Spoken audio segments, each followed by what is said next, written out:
Hello, Uta here. It's been a while.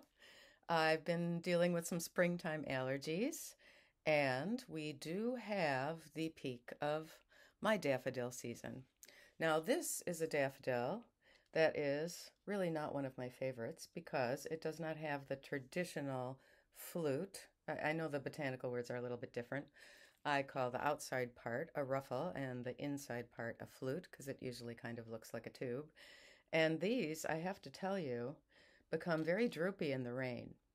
And so I believe that this form is the most advantageous, actually, for springtime because they don't hold so much rain. I think this is my little one that I haven't shown you yet. If memory serves correctly, it's called Kedron. I also want to show you that the violets are really blooming, and that makes me wonder if I'm going to see the great spangled fritillary butterflies soon. It's still a little early, but the great spangled fritillary is the one whose caterpillars eat the leaves of the violets. And how do you tell a violet leaf from the leaf of the weed garlic mustard? First of all, it doesn't have such a textured surface, and it's sort of more of a heart shape, the the violet leaves. Okay, so there is a show that I never heard of that is aimed at children on YouTube, and it's called Mr. Beast. I didn't know anything about it, and apparently they do kind of gags, and parents are allowing their children to watch this show, thinking that they don't need to be hovering in the background. Now, there is an actor on that show who is sort of the sidekick of the main guy, and that actor's name is Chris Tyson. And what I understand is he suddenly came out and he is transitioning. He has a 2-year-old son, and he has, we found out, an ex-wife already named Katie. I would mention that it is highly likely that Katie got a good financial settlement because there must be money in this Mr. Beast show. It apparently has lots and lots of subscribers, and in the millions, I guess. And so there must be money, you know. And it wouldn't surprise me if Mr. Tyson was noticing how some creators got a lot of followers and a lot of money by deciding to become non-binary or so-called trans. And so automatically there's a conflict of interest because money. Now, if he's going down the whole 9 yards path, meaning not HRT, not hormone replacement therapy. That is a misnomer. It's not even a euphemism.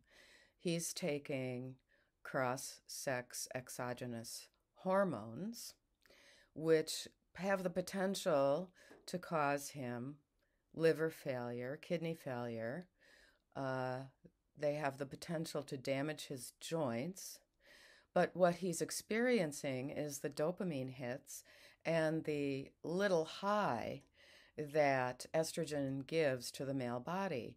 There is a detransitioner, older guy, Hachi Horvath. I think it's Hasci Horvath, who interviewed a couple of times with Erin Brewer on her channel, EIRNBEREWER. And he explained how the estrogen gives you this little high, like, I don't know, a glass and a half of wine. And that makes a lot of sense to me because when I'm looking back into the past with 2020 hindsight, knowing when Nettie, my ex, was, I guess, taking the hormones because it took some months for him to get the result of breast development. Um, he was ignoring many of the problems that we were having, many of the difficulties and challenges that we were having as a family, because he had been neglectful in supervising our child when he was the parent next to him. And he walked past some glass litter in a playground in Brooklyn. And I was just pulling behind with, I was the schlepper. I was pulling behind with the stroller. And our son bent over and did something, being fascinated by that shiny glass litter at the age of 6. And he ended up with a very serious eye injury. And Nettie just was walking ahead of the children. Uh, there was even a neighbor child, and I'm glad he wasn't the one hurt because I don't know how I would live with that. And there is an amazing eye surgeon named Dr. Norman Safra who saved our son's eye in a 6-hour operation the next day. That would have been December 5th of 1994. And then just a few months later, at the end of March in 1995, I figured out that Nettie was on hormones and had himself down the same path that apparently Chris Tyson is now on. This is a really, really strange public transformation. And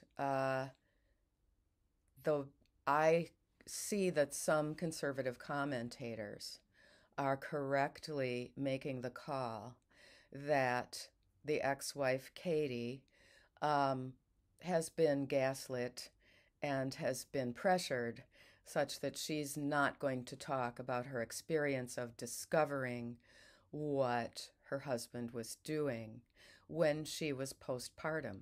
And they're already divorced. They got divorced in the summer of 2022. So this was already in the works. And she's playing the good wife here, even as she's divorced from him and making some public appearances together. It's entirely possible that part of the financial package that she got is dependent on her acting that way.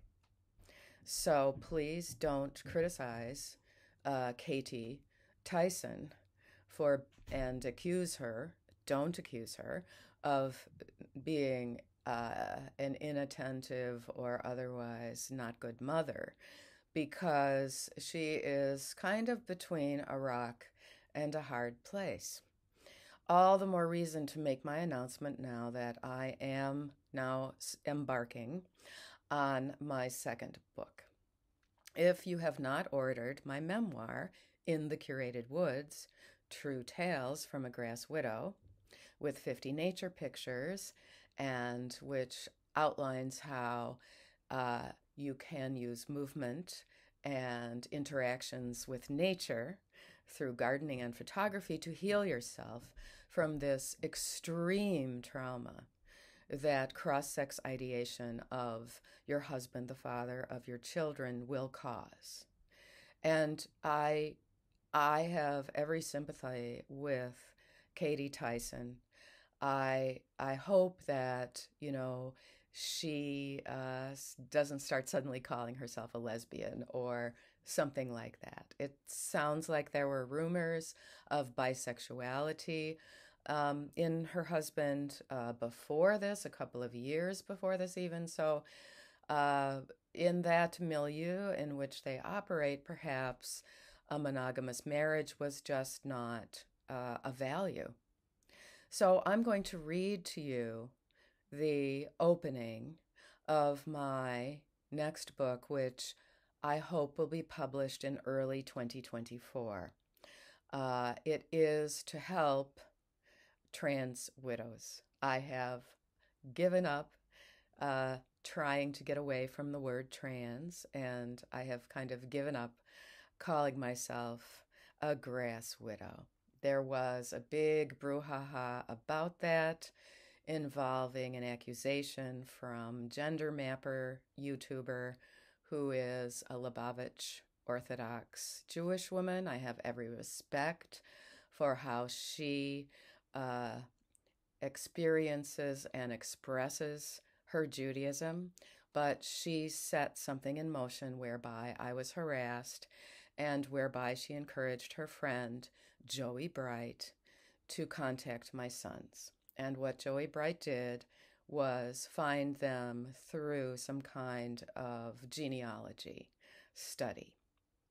And I'm just going to openly say that now. I was defamed a little over a year ago, and this was helped along by a now banned YouTuber named Karen Davis. And I'm just going to say that because Joey Bright has recently gained a great deal of um, press by going on the Megyn Kelly show with detransitioner Kat Caddinson and therapist Stephanie Wynn. Now, Stephanie Wynn had extensively interviewed me last year, but now that I see she has this association with a person who is willing to defame a trans widow, I understand why she didn't post our interview. It was a good interview, and she was really, really aghast at what Ruth the Charlatan and Dr. Connie had done to gaslight me. I think it's really, really unfortunate that this would happen. That would happen to me would happen to a trans widow. We also have a recent Substack blogger named Barbara Wegner who put out an opinion piece. I'm going to unsubscribe to her, but she put out an opinion piece that trans widows need to stop saying that we're the victim because you married him willingly. Now, I'm not going to pay the $50 to have the privilege of commenting on her Substack blog, but the fact is, just like Katie Tyson and just like Tracy Shannon, and just like Shannon Thrace, and just like Christine Benvenuto, I, Uta Hagen, did not know when I, at the age of 21, married Nettie, who was making every appearance of being just a regular heterosexual guy. This is the only time I'm going to mention all these names, but it is important that as you see certain people gaining following and gaining exposure, that you understand what they're capable of. I don't plan on reading the text of the message that Joey Bright sent to my sons, but it was very insulting and it accused me of doxing Gender Mapper. I did not dox Gender Mapper because she works for a travel company and she was already in her name all over the internet. So people who work against pornography are doing very good work, but I have to just state now that it is really untoward to be so terrible to another woman. And I'm just going to lay it out like it is. So my next book is going to be for telling the stories that I tell here on this channel. And it is going to be named Trans Widow Chronicles, subtitled Leaving and Healing. And I also will include a chapter for siblings of, we can call them surviving siblings, and children of, which I haven't decided exactly how I'm going to name them. I know that the children of cross-sex ideating men are used as props as they go about the world demanding to be called mom. Here is how my next book, which will be due out in 2024, will start. Ours are the silenced voices. Trans widows' stories are rarely published. We are not reported on by either side of the political spectrum, but that might be changing. So, if any trolls or any of the people that I've named come on with their accusations, I will just block you because I never doxed anyone. I never harassed or stalked anyone. If you write a letter to someone at their snail mail address defending yourself because they are harassing and defaming you online and invading your privacy, all of which are actionable offenses, then you can expect to get a letter defending yourself. That is not stalking. Karen Davis, I did not stalk you. I wrote you a letter. And she's banned, and I don't know what to tell you. Don't harass people. Don't invade their privacy.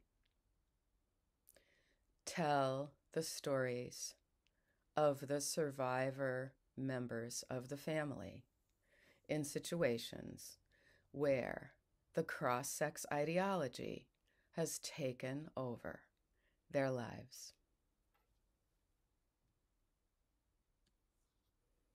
Be well in mind and body always.